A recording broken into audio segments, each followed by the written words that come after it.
Hello class 11th. After a short break, we are back again to study. In the previous lectures, if you remember what we had completed, we were discussing about the kinematics, and the chapter was motion in a straight line. Now, if you remember, we had already discussed all about this chapter. The last topic was the equations of motion and some numericals. With that, we ended the chapter. So we are going to start a new chapter today, and that new chapter is chapter 5, motion in a plane, and the topic is, especially this chapter is about vectors. Before talking about the vectors, the first important thing that you must understand, what is a scalar quantity and what is vector quantity. For the scalar, that is so easy. For example, suppose I have some money, 100 rupees. Again I got some more money, 100 another. What is the total amount? 200. No one will ask about this. From which side, means in which hand you are getting the plus 100. Means you will not talk about either it is 100 positive or 100 negative. Only you will say, I had 100, I'm getting another 100, so total becomes 200. This tells about the scalar quantity. If you're not getting that still, suppose you are traveling on a road, you are covering some distance, let 5 kilometers. Then you covered another 5 kilometers. What is the total distance? You will straight say the total distance is 10 kilometers. Whatever the direction you have chosen, either the first 5 straight, the next 5 to the reverse, first 5 straight, the next 5 right, left or forward. No one will ask, this is the distance about only. And distance is not a scalar quantity. A scalar quantity means that for which we are not talking about the directions. If we are still not getting, so let's talk first the vector quantity. For the vector, suppose I said, put your hand up. Put your hand, not hands. So suppose I'm asking, put your hand up. So you may ask, sir, which one? Right hand or left hand? If I say, put your hands up, so that's nothing option. So you will raise both of them. But if I ask, put your hand up, so you have two options, either right or left. So here, the new topic is introduced, that is called vector quantity. Another example, suppose you are a blindfold, okay, and due to this, in this situation, I say that your friend is 5 steps away to you. Your friend, like suppose here I am, here is your friend who is 5 steps away. But you are blindfold. You are unable to see him or her. Your friend is 5 steps away. Not ahead I'm talking. 5 steps. Suppose you are here right now. Your friend may be anywhere around you. And you are blindfold. How you will find him or her? You might say, okay, let's check forward 5 steps, or let's check right to the 5 steps. But you may and may not get your friend. But if I say your friend is 5 steps to your right, means in this time. If I say your friend is 5 steps forward to you, so definitely you will get your friend. So only 5 steps. This is what scalar quantity. But when I add one word, that 5 steps ahead, to the right, to the left, or any direction, so that is scalar quantity becomes vector quantity. Again, a new question. In this diagram, this car is acted upon by some force, say 5 Newton. In which direction? You can ask. Okay, in this direction, the 5 Newton force is acting on the car. But again I say, there is another 500 acting on the car, and now tell me in which direction the car will move. Now you can understand. What is vector quantity and what is scalar? If it's still not understanding, so I said on this car, 5 Newton force is acting.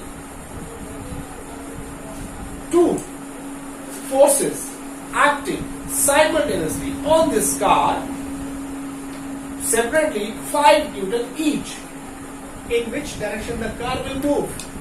Definitely at this time, at least if you have some idea about the vector, definitely at this time you will ask that, sir, from which direction both are being acted upon the car? So that means if both the forces are acting in the forward direction, in the same direction, so car will move in that direction. But if the forces are acting opposite direction, in opposite direction, so 5 Newton from this side and 5 Newton from that side, so the total becomes 0. So the car will not move. So you have seen that 2 forces are acting on the car. In one case, the car is moving. The same force being applied on the car. In the second case, the car is stationary. The car is at rest. This is all about the scalar and vector quantity. So let's talk about the definition. All the physical quantities which have only magnitude. Magnitude means what? The value. Magnitude was the value.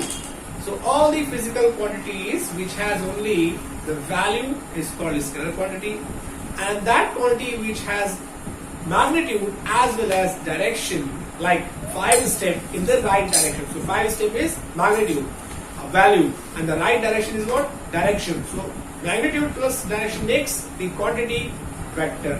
So a scalar quantity like area, speed, mass, time, current, and etc. you can find here. The vector quantities are velocity, acceleration, momentum, force, because in the example you have seen the forces are acting on the car. So this is also a part of vector quantity. The next, how to represent this vector quantity. What I mean to say, you can understand that right now. Listen carefully. Suppose you know that the force is a vector quantity. You know very well. But how to represent in the written? And then oral you can say the force is a vector quantity. It is easy. But how you will say that force is a vector quantity in the written form? You know that you know that force is a vector quantity, but you have to represent this force symbol that to understand that this is a vector quantity. Means suppose you know that force is a vector quantity. Leave it. I am using the new symbol capital M. Tell me, is this a vector quantity or a scalar by seeing the symbol only? This is difficult to understand that whether it is the vector quantity or scalar quantity. But physics makes it easy. How to represent this? To understand whether the symbol or physical quantity is a vector or a scalar. For that, what we will do? We will put just an arrow above the letter, above the symbol. Like suppose force, if the force is a vector quantity, so you will put one arrowhead above the symbol, and that symbol must be bold. In the book, you can see this is the bold word. In the book, if you are seeing that the bold words are written for the vector physical quantities and with arrow just overhead to that symbol. But when you will write, you are not going to write in the bold words. So just write, you just write only the symbol and one arrowhead above the symbol. You don't need to convert that word into the bold letter because you will use a single pen only. So you can write with the word with an arrowhead. Now what we have discussed about the scalar quantity, which has only magnitude and no direction, which can be simply added with a simple addition. But in vector quantities, they will follow a different type of law that will be in the next class may be possible. We will discuss about that, triangular vector addition and all. Not, it will not add it simply as you are thinking that 2 Newton plus 2 Newton together 4 Newton. This may be when both are in same direction. This will be 0 when both are in opposite direction. What will be the answer when both are acting perpendicular? So we will discuss about it later. Now let's see how to represent a vector quantity So how to represent? See here. Vector quantity. Suppose vector A you are talking about. You write like this. This symbol stands for vector A, not A, arrow, nothing. You will speak vector A. Suppose we are talking about the force, it is a vector quantity, so like this, vector F.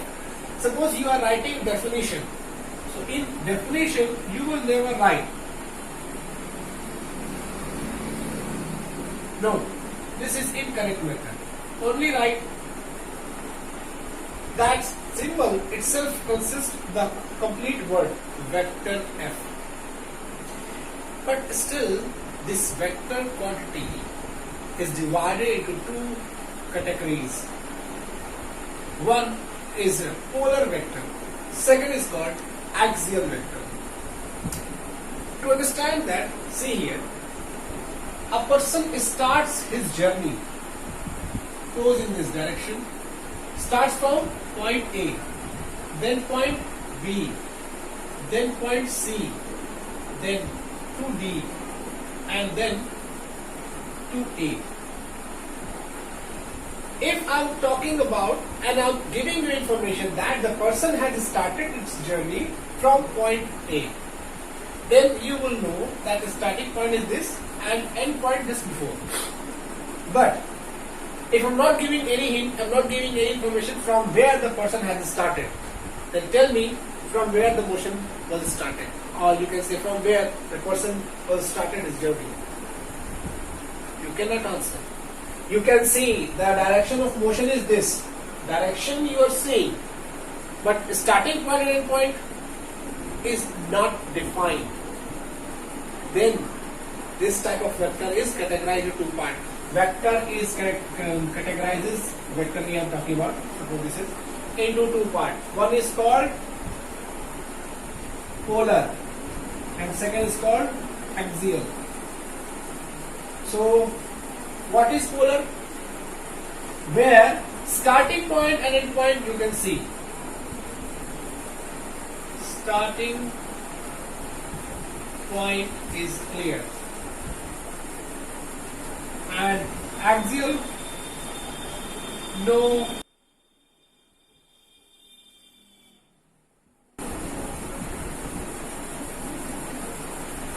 Or ending point. So, any example for that? Yes, of course. A person from a point goes in some direction with 2 kilometers, suppose we can take any distance amount. I'm just taking 2 kilometers from A to B. I'm speaking that from A to B, just forget it. Don't put any arrowhead. No one knows from A to B or B to A, but it is clear that either A or B will be starting point and the other one will be ending point, the vice versa. So this is called polar. Right? And if I'm talking about the uniform circular motion, take any stone which is rotating on this path. Now tell me, what is the starting point and what is the ending point? No, we can't find. So this is the difference between the polar and the axial vectors. So the example for this, displacement, velocity, and force, and many more in the polar.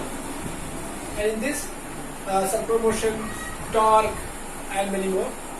One more information, this axial one is also known as pseudo vector. That is pseudo vector. See.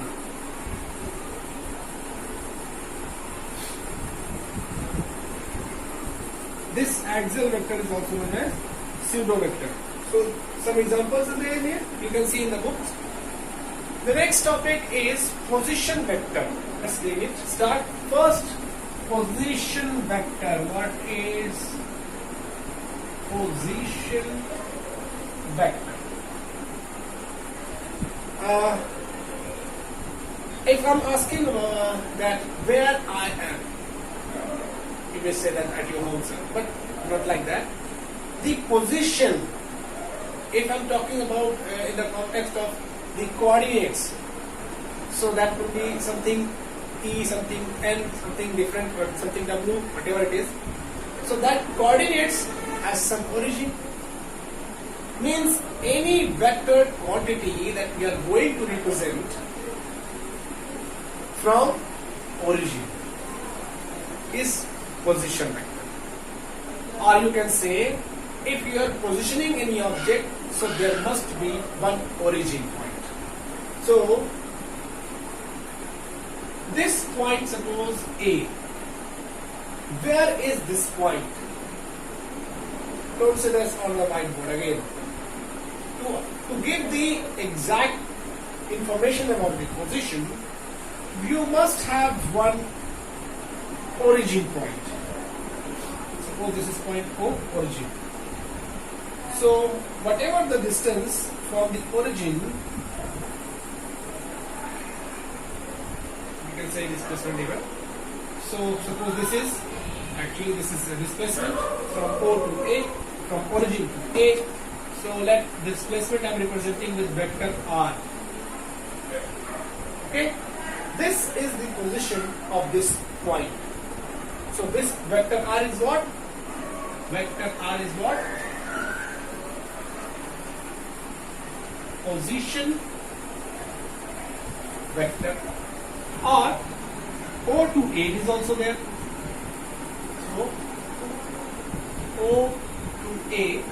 So vector OA, if you are not representing with this letter, so only vector OA is what? Position vector. If we are representing with vector R, so this is vector R is a position vector.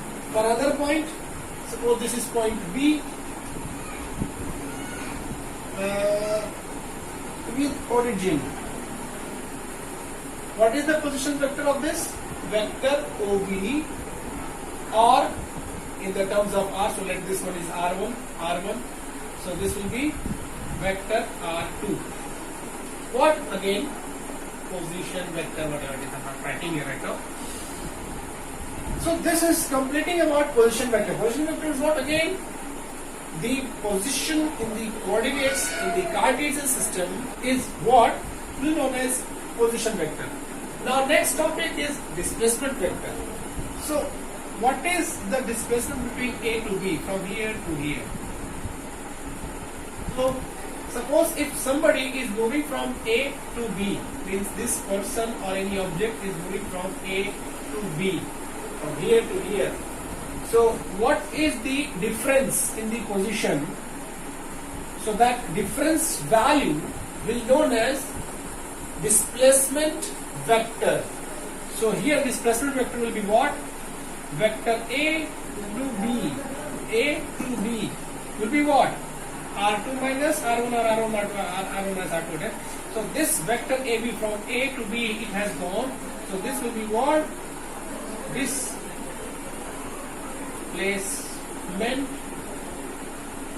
vector, or vector R2 minus vector R1. Why vector R2 minus vector R1? Because displacement vector is defined as the final position minus initial position. So which one is final? B. So R2 minus initial. So vector AB or R2 vector minus R1 vector is what? Displacement vector. So we have discussed about these topics. Next lecture we will discuss about the further topic like zero vector, null vector and all that. So till then, keep studying. Thank you.